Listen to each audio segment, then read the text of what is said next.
Hello, STL Guy here. Most people know origami as the Japanese art of folding a square sheet of paper into a finished piece of sculpture. However, at the Missouri Botanical Garden, origami is presented in all kinds of media, such as painted aluminum, bronze, or stainless steel and stone. The sculptures were crafted by two Santa Fe artists, and 18 of their metal sculptures are showcased. So purchase a ticket.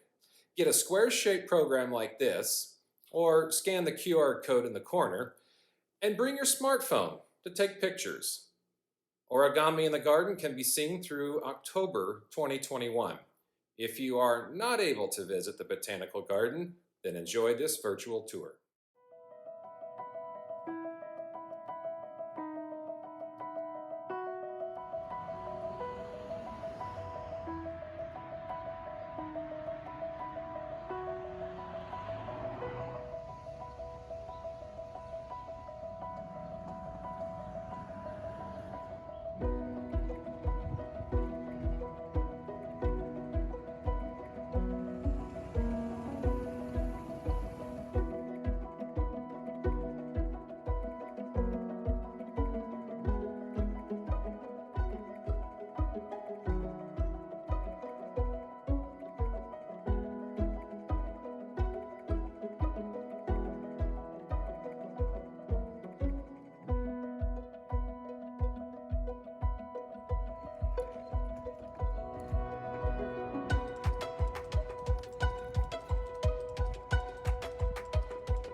avocado trees, whose replacement is 1969. However, their species dates all the way back to the Jurassic period.